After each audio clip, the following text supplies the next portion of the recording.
Bismillahirrahmanirrahim. Assalamualaikum warahmatullahi wabarakatuh. Yang saya hormati, saya cintai, saya banggakan rekan sekerja saya, Dr. Amor. Yang saya hormati teman lama saya, Bu Naning, dan seluruh rombongnya. Bapak Ibu dari dinas ada? Oh, di situ. Oh, itu pendamping ya. Ke depan Bu Dina.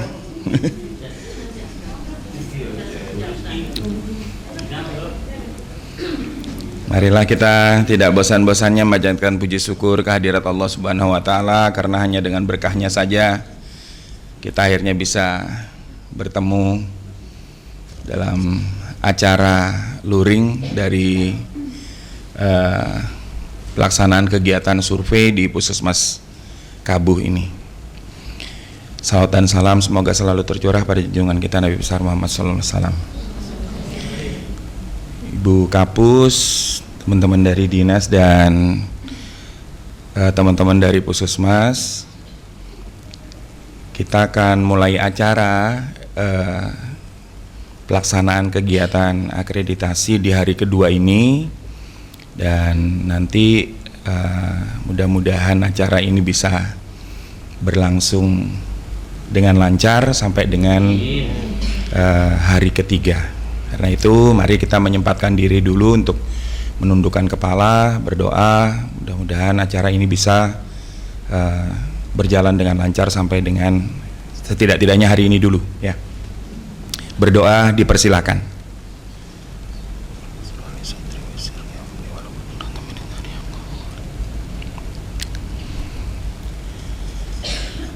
Baik, selesai. Kita akan masuk dalam acara pertama, yaitu kami memberikan masukan dan nanti minta klarifikasi. Kalau masih ada waktu, kita minta klarifikasi. Oke, ini acara kita hari ini ya. Maaf ini masukan dan klarifikasi, rehat kopi, kemudian melakukan telusur sistem penyelenggaraan, kemudian istirahat, nanti kita sholat Jumat dan melakukan telusur sistem penyelenggaraan, kemudian kami melakukan pertemuan tim surveyor di hotel. Baik, ini acara kemarin yang saya lalui, kegiatan ikut opening meeting, menerima kendali, perkenalan, menyampaikan jadwal dan kode etik, kemudian masuk dalam breakout room, minta dokumen-dokumen yang belum terlihat dan kejelasan beberapa dokumen, kemudian melakukan penugasan dan pembenahan regulasi. Kemarin kita sudah telaah dokumen sampai dengan selesai ya, dari mulai 111 sampai dengan 451. Kemudian gambaran umum dari bagaimana regulasi dan dokumen yang teman-teman sampaikan. Kemarin ada 1508 file yang diberikan kepada saya. 3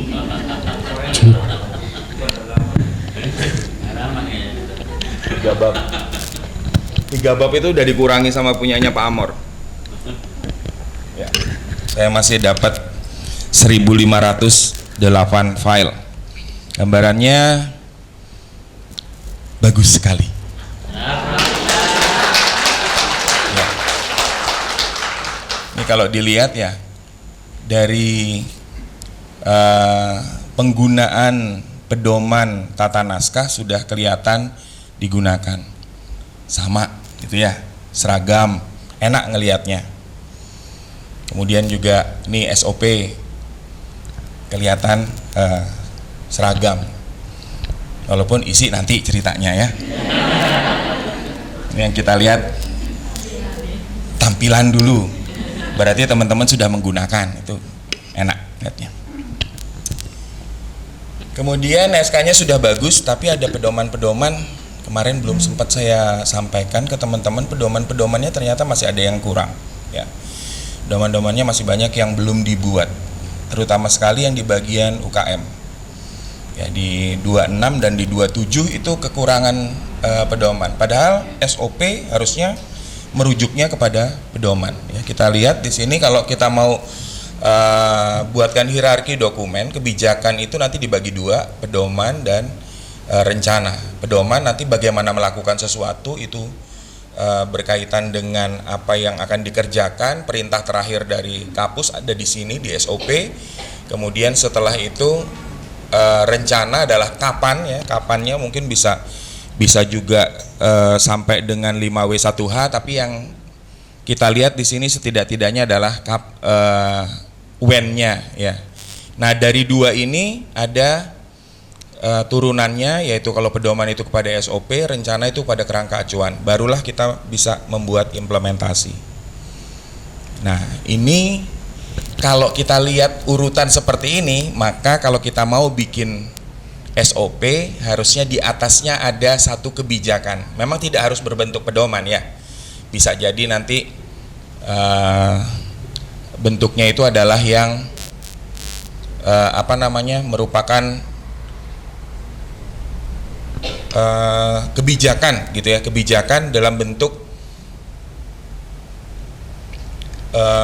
lampiran saja, pointers yang isinya adalah kegiatan-kegiatan yang akan di SOP-kan. Itu bisa seperti itu, atau jadi panduan lebih lengkap sedikit hanya untuk satu unit kerja, atau bentuknya pedoman yang jadi lebih leluasa untuk teman-teman membuat itu ke beberapa unit kerja yang bekerja sama untuk melakukan sesuatu. Gitu juga pada saat rencana itu seperti biasa kita ada Renlita, RUK, RPK, kemudian RPK-nya harusnya jumlahnya sesuai dengan kerangka acuan.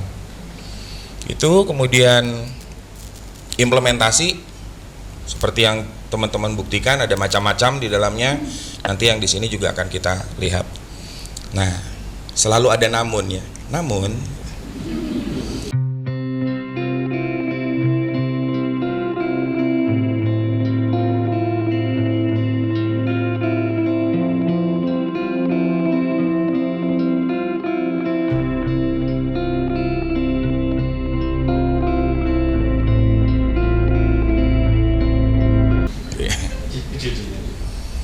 kemudian seharusnya yang dicari ini ya, jadi ada beberapa hal yang harus dibenahi, kayak misalnya ini pedoman ini belum ada, belum banyak tadi yang saya bilang di UKM. Nah, ini harusnya ada SK juga. Kalau teman-teman lihat di 26 itu ada permintaan SK pelayanan UKM. Nah, bagian itu yang belum dibuktikan. Ada SK di situ tapi lain ya, ceritanya bukan tentang bagaimana kegiatan-kegiatannya. Ini harusnya yang diwujudkan ya untuk penetapan sistem. Jadi kalau tadi SK-nya ada nggak banyak kok yang bermasalah, itu kayaknya cuma ada dua kalau nggak salah saya lihat SK itu yang masih kurang tepat tanggal, tapi yang lain-lain sudah lumayan. Hanya saja yang gabung ada beberapa ya. Sebenarnya kalau kita menetapkan sistem kegiatan-kegiatan harusnya ditetapkan tersendiri. Kemudian kalau kita netapin orang itu ditetapkan tersendiri juga. Nah, ini masih ada yang bergabung di kedua ini. Ya, padahal yang satu cerita tentang kebijakan, bentuknya pointers, panduan atau pedoman, kemudian berisikan dasar-dasar dalam pelaksanaan kegiatan. Sedangkan penetapan orang, daftar nama tim itu isinya tugas, tanggung jawab dan kewenangan. Itu ini yang tadi ya. Jadi bagian ini yang masukannya adalah pisahkan kalau ada yang masih jadi satu. Ini masih ada beberapa tempat dibandingkan dengan yang tadi yang lahir duluan itu cuma 2. Kemudian cara evaluasi belum sesuai ya. Cara evaluasi teman-teman langsung seperti ini ya. Masalah penyebab TL-nya ada di dalam matriks. Padahal harusnya TL dibuktikan tersendiri ya. Gimana petugas menjelaskan tentang jenis-jenis layanan itu di foto kayak gitu, kemudian diceritakan di bawahnya. Petugas menjelaskan tentang jenis layanan di puskesmas itu bagaimana bentuk-bentuk jenis layanan yang dijelaskan oleh petugas. Bukan ditaruh di dalam sini. Ya, ada beberapa ini juga ya, ada indikator, dievaluasi kemudian langsung tindak lanjut. Ya, ini beberapa bentuk evaluasi yang menurut saya masih bisa dikembangkan lagi sama teman-teman. Di tengah-tengah dari hasil evaluasinya ini harusnya ditambahi dengan analisis, ya, pembahasan. Nggak apa-apa nggak pakai analisis juga, asal sudah dibahas begitu apa yang mau menjadi penyebab, entah itu mungkin ceritanya bagaimana sebenarnya, itu bisa ditaruh di dalam bagian analisis. Baru kemudian rencana tindak lanjut, jangan langsung ditindaklanjuti di dalam matriks, ya. Tuh, kemudian ini contoh, barangkali ini masukan, kalau melakukan evaluasi, lakukan dulu analisis dan kemudian rencanakan. Pisahkan dengan dokumen yang ini, ya. Jadi ini dibuatkan jadwal, ini sudah ada nih teman-teman bikin ini. Ya, jadwal ini bikin. Cuman bagian ininya yang enggak. Nah, harusnya setelah ditindaklanjuti itu dioper jadi bentuk rekam implementasi dari yang mau direncanakan ini tadi. Ya, jadi kalau dilihat itu bisa jadi 3 dokumen, ini bisa jadi nanti 2000 dokumen yang saya harus lihat gitu ya. Tapi oke lah, ini sementara sudah sampai dengan di tengah-tengah ini masih ada. Nah, sekarang tinggal kita buatkan bagian tindak lanjutnya nanti ke depan, itu silahkan dibuat ya. Kalau di dalam kriteria, bagian yang perlu kita perbaiki adalah mungkin ini sebenarnya kalau diingat-ingat mungkin sudah pernah saya berikan barangkali ke Bu Naning ya, bahwa bagian rencana itu kalau di UKM itu ada di bagian tengahnya itu ada cerita tentang pemberdayaan. Itu bukan rencana layanan ya, itu bukan rencana layanan. Jadi rencana layanan itu yang ini 1, 2, 3 ini yang warnanya biru. Di bagian ini adalah rencana yang timbul di masyarakat. Yang timbul di masyarakat itu hanya sebagai pembanding. Mereka digunakan untuk memberikan kesempatan kepada mereka untuk berpartisipasi. Karena itu rencananya adalah rencana partisipatif. Munculnya rencana partisipatif ada di dalam Permenkes nomor 8 tahun 2019. Itu yang digunakan untuk yang 212. Nah, teman-teman memanfaatkan 212-nya untuk kembali lagi mencari rencana layanan dengan SMD, MMD-nya dimasukkan ke dalam sana. Padahal itu adalah hal yang sebenarnya bisa digunakan tersendiri. Jadi kalau kita lihat di sini kinerja layanan saja sudah cukup. Memunculkan analisis kebutuhan, kemudian setelah itu menyusun rencana layanan. Kalau ada seorang ibu K1-nya sudah terpenuhi 97% misalnya seperti itu, kemudian K6-nya jelek misalnya di sini, anggap ini contoh saja gitu ya. K1 sampai dengan K6 itu adalah kebutuhan si ibu tadi. Tidak perlu kita membuat lagi, apakah ibu membutuhkan layanan ANC? Nggak perlu. Kita sudah tahu bahwa kebutuhan dia adalah 6 kali melakukan pemeriksaan. Jadi itu real need. Tapi ada unfelt need. Dia tidak bisa menyebutkan bahwa itu kebutuhannya dia. Ya, jadi muncul dengan harapan-harapan yang kadang-kadang di luar yang kita minta. Sebenarnya kebutuhannya ya cuma 6 kali itu saja. Tidak perlu lagi dicari. Ya, nah bagian itu kemudian dibuatkan survei mawas diri. Di bagian ini survei mawas diri, musyawarah desa dan seterusnya sampai dengan penyusunan rencana partisipatif, ini adalah untuk rencana partisipasi itu yang sering dimasukkan di dalam musrenbang, merupakan pembanding dari bagian rencana layanan. Di sini nanti mungkin akan muncul kegiatan-kegiatan yang datangnya dari masyarakat. Kalau nggak muncul bagaimana? Itu munculnya rencana fasilitatif. Jadi kita yang ikut mengerjakan. Contohnya ini, harusnya yang nama SMD MMD sudah dikerjakan murni dari mereka. Anggarannya dari ADD, misalnya seperti itu. Oh, tapi ada desa yang nggak mau, karena menurut mereka itu kerjanya kesehatan. Ya sudah, kita gunakan ini untuk jadi rencana fasilitatif gitu ya. Jadi bukan bikin rencana ini dijadikan cara untuk mencari data untuk menyusun rencana layanan. Ini yang mungkin yang masukan saya. kedepannya gunakan SMD dan MMD untuk membuat rencana yang terpisah. Nah di sini jadi paparan kinerja ini Permenkes nomor 8 tahun 2019 ada juga di dalam situ juga ada 2 kali muncul, satunya di 212, yang satunya di 261. Di 261 itu karena yang ngerjain adalah Promkes. Paparan kinerja di desa, kemudian survei mawas diri, musyawarah desa, kemudian membuat rencana partisipatif ini berada dalam 1P, kemudian pelaksanaannya DU, menjaga kelestarian ini ada C-nya dan ada A-nya ya di dalamnya. Ini yang teman-teman bisa nanti digunakan pada saat mewujudkan lagi apa yang tadi jadi rencana partisipatif. Kemudian kinerja keseluruhan, kinerja prioritas dan kinerja mandatori. Ini tadi ditanyain sama Pak Aris sepanjang jalan harus nanya, mana SK itu kok gitu dokter gitu.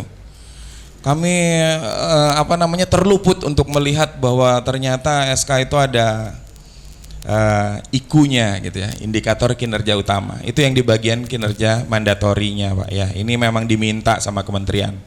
Pada saat bikin itu semuanya pengen dimasukkan ke dalam sana. Direktur-direktur tuh bawa EP. Tolong dimasukkan, minta ke tim untuk dimasukkan. Tolong ini dimasukkan. Tapi akhirnya yang terjadi adalah yang sekarang itu kinerja mandatori ini yang dijadikan kuenya, pembagian kuenya yang di bagian kinerja mandatori ini. Tapi ada kinerja keseluruhan yang kue lapis itu, ya, berapa lapis? Ratusan itu ya, itu khas punyanya PKP Jawa Timur, sekian ratus EP, sekian ratus indikator. Kemudian ada yang juga asalnya dari kinerja prioritas. Oke ya, ini kemudian makasih dok. Kinerja prioritas ya, kinerja prioritas ini adalah yang ada di PPN, indikator yang ada di PPN. Ini teman-teman udah bagus sudah memisahkannya ya, ada SK tersendiri, yaitu yang cuma yang kelolosan yang di sini. Untuk yang di sini harus dibuatkan SK terpisah. Jangan terserah teman-teman mau membuat SK tersendiri, mau SK-nya bareng lampirannya beda, atau mau dibuatkan SK untuk masing-masing program, itu silahkan. Tapi masukan saya ini benahi dulu SK indikatornya ini supaya memahami kedudukan indikator dan menentukan indikator yang digunakan itu lebih mudah. Saatnya nanti harus dilakukan analisis. Nanti kita akan coba melihat analisisnya. Jadi lebih mudah untuk dimonitor dan dievaluasi. Semua-muanya itu masuknya ke dalam apa yang kita lihat. Kalau di 281, di 283A, di 161A, kemudian 211C, itu memang kita akan melihat kinerja kue lapis ini tadi ya. Kinerja secara keseluruhan, banyak, umum. Kemudian setelah itu baru kita lihat kinerja mandatorinya di 26 dan 27, baru nanti kinerja prioritasnya di bab 4. Tuh, jadi untuk membuat SK ini tolong, karena ini adalah bagian dari regulasi kita belum boleh pulang kalau belum benar. Jadi perintah Bu Direktur LMN, semua surveyor harus benahin regulasi. Jangan pulang kalau belum beres. Gimana ya? Nanti di Mojokerto terus ya. Ya jadi tolong nanti dibenahin. Ya mungkin ada yang masih belum bisa dibenahi sampai dengan hari ketiga, silahkan sampai dengan hari Senin. Kalau di saya karena banyak yang regulasinya, jadi silahkan kalau memang mau diperbaiki nanti hari Senin tolong sudah selesai untuk perbaikan regulasinya. Nih yang supervisi dan pemantauan ini juga masih terjadi kayak masih bingung ya. Tapi pemantauannya udah bagus ya. Pemantauan ini maksudnya yang tentang jadwal ya. Ini seluruh kegiatan, supervisinya yang belum ada analisis mandiri. Ya, jadi mungkin perlu teman-teman nanti kita akan lihat lagi apakah benar-benar tidak ada atau memang mungkin ada contoh tapi belum di-upload sebelumnya sehingga belum bisa kelihatan. Oke, itu kemudian jadwal hari ini telusur penyelenggaraan sistem pelayanan, observasi tata kelola puskesmas, dan observasi program prioritas. Ini yang akan jadi kerjaan saya hari ini. Mudah-mudahan bisa selesai hari ini untuk yang seluruh telusur, kemudian besok kita wawancara tinggalnya ya. Untuk wawancara nanti kita lihat hasil dari telusur hari ini, apakah kita memerlukan sampai harus turun ke desa atau enggak. Pak Amor juga monggo silahkan kalau memang mau nanti direncanakan apakah perlu ke Pustu atau apa yang ada pemberian layanan UKP, silahkan nanti kita bahas hari ini setelah telusur penyelenggaraan sistem. Oke, itu saya rasa. Terima kasih, sambutannya meriah tadi ya, nyanyi-nyanyi gitu ya. Tetap semangat teman-teman.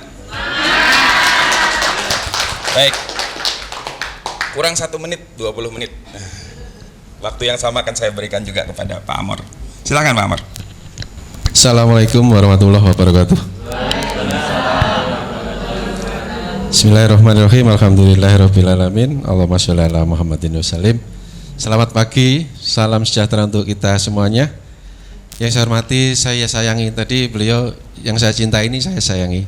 Saya banggakan Dr. Agus Cipto Santoso Notokuworo. Nah, itu yang betul ya. Yang saya hormati Ibu Kepala Puskesmas, kemudian Ibu dari Dinas Kesehatan, Ibu pembimbing ya, Dr. Dina. Terima kasih teman-teman, Bapak Ibu, teman-teman semua dari Puskesmas Kabuh. Masih semangat? Semangat ya. Kok kelihatannya tegang banget sih? Aku pingin agak biar cair ya. Saya meniru gayanya Pak Joko ya waktu di Puskesmas Cukir ya. Tahu gajah? Tahu ya? Gajah itu besar ya. Kalau semut? Kecil ya. Kalau ular? Panjang. Kalau cacing? Pendek. Nanti kalau saya nyebut bendanya, Bapak Ibu nyebut ya, predikatnya ya. Contoh, gajah, semut, gajah, semut gajah. Nah, sekarang dibalik ya. Jadi kalau saya bilang gajah, jawabnya kecil ya, dibalik ya. Semut, cacing, ular cacing. Ya, masih kok ya sudah mulai bangun ya. Terima kasih. Jadi yang belakang juga sudah mulai bangun ya. Jadi sudah tidak menundukkan kepala. Saya kira berdoa terus dari tadi sampai sekarang. Jadi berdoa terus tidak selesai. Mohon izin Pak Agus. Nah, ini waktu daring loh. Oke. Jadi kami yang di TKPP ya. Ini tampilannya kemarin. Oke.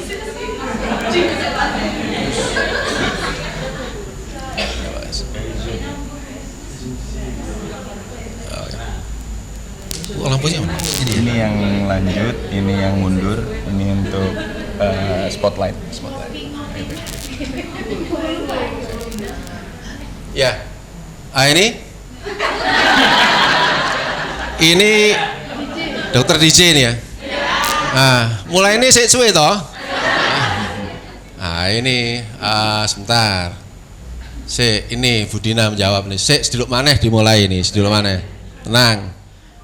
Jam segini kok sudah ngantuk ini Pak Bro ini, Pak Bro sudah ngantuk. Habis ngelembur akreditasi ya kira-kira ini. Ngopi-ngopi dulu masih.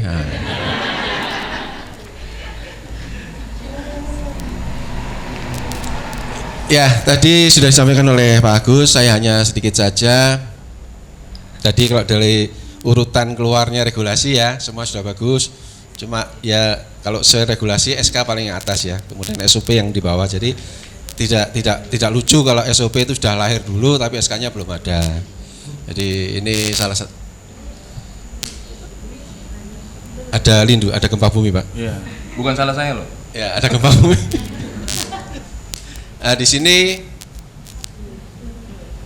untuk SOP-nya keluar tanggal 3 Februari ya. Jadi SK-nya tanggal 2 Maret. Jadi anaknya lahir dulu daripada ibunya. Ya ini yang sama ya. Jadi untuk kasus dilema etik istilahnya kalau kita lihat ternyata SOP-nya sudah keluar dulu tapi SK-nya masih 1 bulan kemudian baru lahir.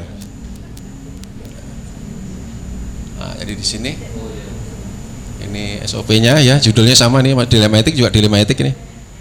Dilema etik ya. Kemudian ini masih SK-nya masih ya. Yang lain sudah bagus ya. Kebetulan saya ini ketemu kebetulan ya. Kemudian juga ada yang saking semangatnya akhirnya kepleset atau nggak nyambung. Di sini kan penandaan sisi operasi ya, tindakan medis. Tapi di keputusannya screening resiko jatuh ya. Jadi ya bukan salah upload ya. Kurang pas kalau meletakkan gitu aja ya. Kurang pas meletakkan. Ngopi masih tadi. Kopi masih. Kopi masih.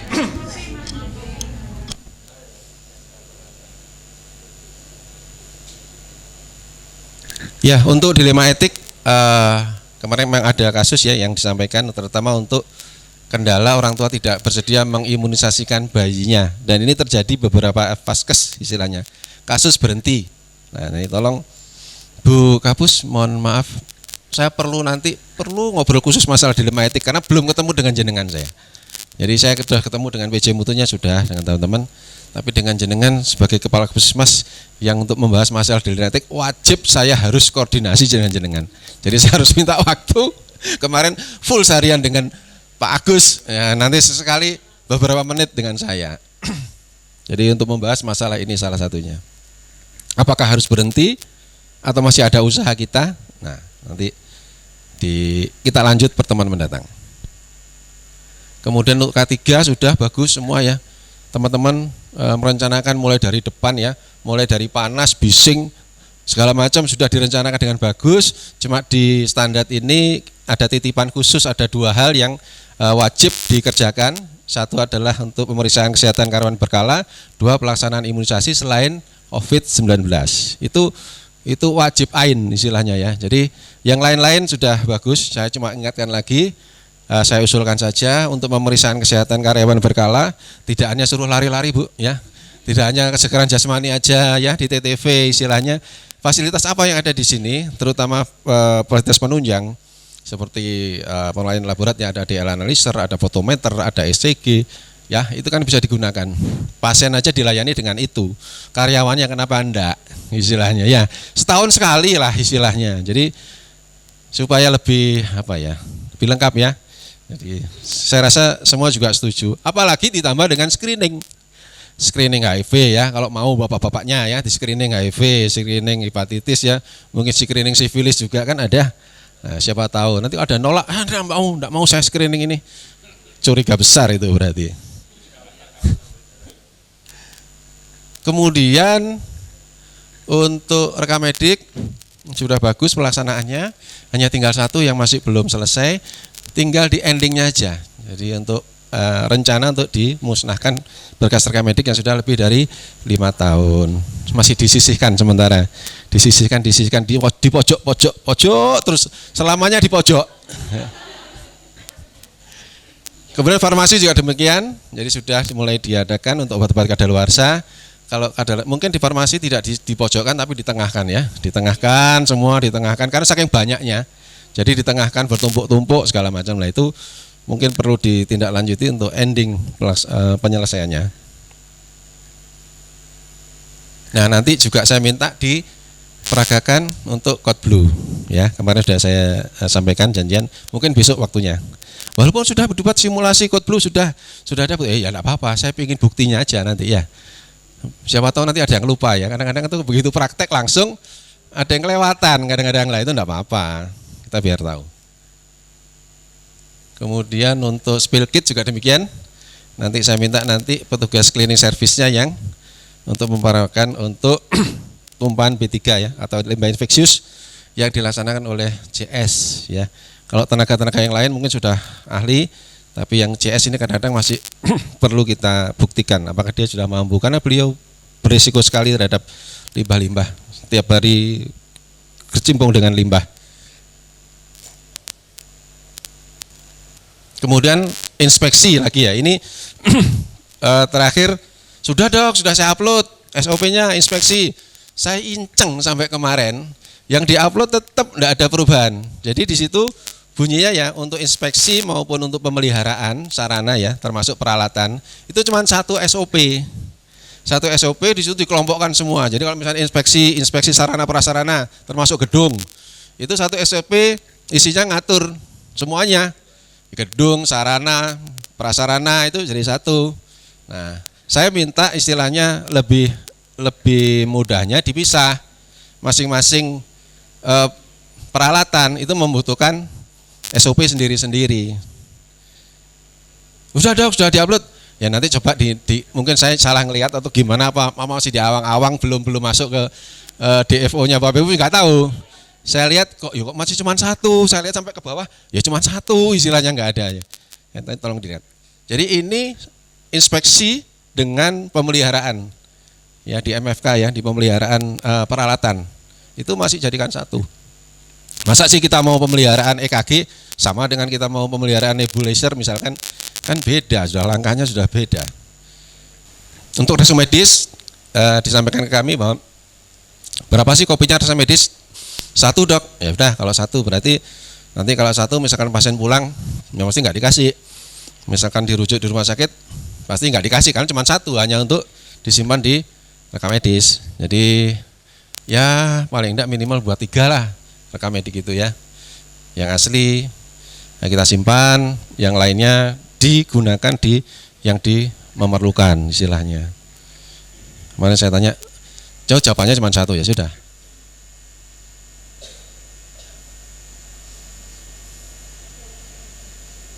Kemudian untuk PPI yang masih teman-teman perlu ditambah pengetahuannya lagi adalah masalah bundles dan surveillance. Jadi yang sudah ikut workshop atau pelatihan istilahnya, kalau memang perlu di-refresh lagi banyak kok materinya untuk PPI ya, salah satu pilarnya. Kemarin saya tanya, pilarnya ada berapa sih PPI itu?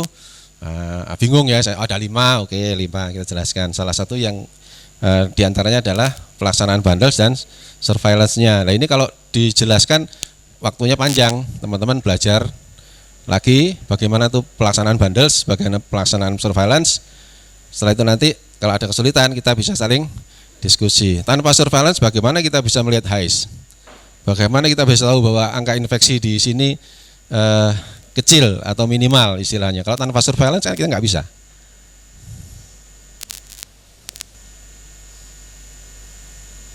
Nah ini yang terakhir ini Dokter Dina sudah biasa ya. Maaf dok, saya nggak bisa varian hanya ini yang ada, jadi saya ulang-ulang ya. Dokter Dina jangan bosan ya istilahnya. Karena Jombang ini terkenal dengan varian Jawa Timurannya. Nah, saya coba varian ya.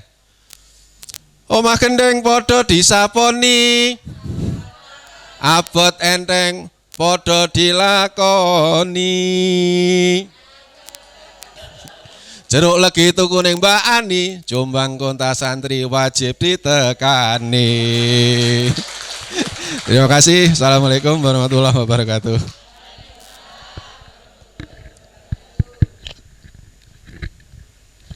Baik, kita masih punya cukup waktu. Mari silakan Bu Kapus.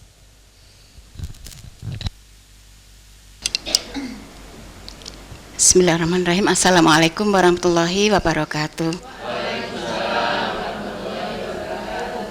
Terima kasih waktu yang diberikan untuk klarifikasi. Yang pertama, mungkin saya klarifikasi di luar proses akreditasi ini, dok. Yang kita memilihkan penginapan di Mojokerto terpaksa karena memang di sini itu sudah full. Bu Munjida, Bupati, mantu putu. Terus juga ada kegiatan-kegiatan yang menyebabkan semua penuh gitu. Jadi tadi perjalanannya mungkin lebih panjang daripada biasanya. Kemudian yang kedua, mohon maaf juga tentang nama. Nama. Sebenarnya saya hafal namanya Dr. Agus, itu Dr. Agus Cipto Santoso Notokuworo. sama dengan saya, nama saya itu panjang sekali, Sri Mustikaning Batin Sulistiawati. Kalau nama panjang itu biasanya berpotensi keliru. Jadi mudah-mudahan tidak fatal ya dok ya. Iya. Satunya penjahat, yang satunya dunia. Iya makanya. Soalnya itu mudah-mudahan tidak masuk di dalam temuan. Ya, kemudian terima kasih sudah mendapatkan masukan-masukan. Sebenarnya kami itu sudah belajar dan insya Allah kami semua sudah jadi subscribernya Dr. Agus. Tapi ya itulah mungkin keterbatasan kami di dalam memahami sehingga mungkin Dr. Agus harus datang sendiri ke sini untuk membimbing supaya apa yang kita kerjakan ini benar. Kemudian tentang yang tadi itu sebenarnya berkaitan dengan penerapan P1, P2, P3 ya. Di mana kita semuanya itu banyak orang, tapi kadang-kadang itu ada beberapa pemahaman yang berbeda-beda. Jadi mungkin dengan belajarnya kita sudah akreditasi 2 kali, tetapi tetap ini yang ketiga. Jadi tetap saja kita perlu belajar secara berkesinambungan. Apalagi sekarang lebih ditekankan pada P3, evaluasi, monitoring evaluasi dan sebagainya. Tentu teman-teman juga perlu untuk banyak belajar lagi. Tetapi kami semua siap untuk melakukan revisi-revisi, perbaikan-perbaikan supaya kedepannya nanti kita bisa lebih baik. Kemudian tentang Dr. Amor SOP atau SK yang cucu. Enggak tahu teman-teman di sini banyak kasus nikah dulu sebelum melahirkan. Melahirkan dulu sebelum menikah. Jadi banyak SK SOP yang duluan cucu. Nah, tapi nanti insya Allah akan diperbaiki. Terus untuk SOP pelayanan nanti teman-teman tolong disiapkan, tolong dilengkapi supaya nanti dokumennya bisa lebih cepat diselesaikan. Mungkin ada tambahan? Dan monggo Mas. Mohon izin dokter untuk klarifikasi. Jadi terkait SK dan SOP yang cucunya lahir duluan, sebenarnya kita juga sudah mengantisipasi itu. Jadi di admin kemarin juga sudah dikoreksi, kemudian di UKP juga sempat dikoreksi H-1 gitu.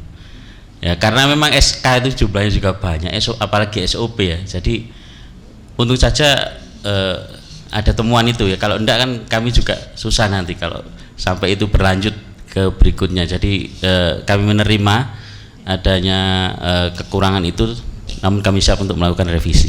Terima kasih. Ya, saya kira cukup itu. Terima kasih.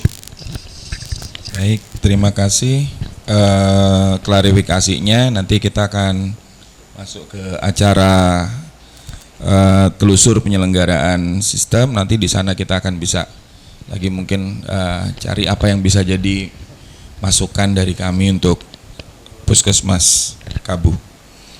Memang betul tadi disebutkan bahwa yang panjang itu bisa berpotensi salah ya. Nah jadi kalau bikin SOP juga jangan panjang-panjang ya. Potensi salahnya banyak banget. Jadi kalau bikin lebih dari 8 langkah itu sudah tidak mungkin dihafalkan itu. Ya itu jadi itu mungkin juga diingatkan tadi masukan oleh Bu Naning. Jadi mudah-mudahan ini nanti akan kita bisa terapkan pada saat pelaksanaan kegiatan. Oke, jam 8.45 betul? 47 udah. Kita akhiri dulu acara masukan dan klarifikasi. Setelah ini mohon disiapkan tempat untuk pelaksanaan kegiatan telusur penyelenggaraan sistem. Nanti kita jam 11.15 selesai dulu ya. Nah ini hari Jumat. Jauh enggak? dekat masjidnya ya. Jadi nanti setelah itu nanti jam 1 baru bisa kita mulai lagi. Untuk yang sudah disampaikan nanti kita ngopinya di akhir saja ya, karena udah saya siapkan Google Drive, nanti silahkan tinggal diunduh dari sana aja. Makasih. Assalamualaikum warahmatullahi wabarakatuh.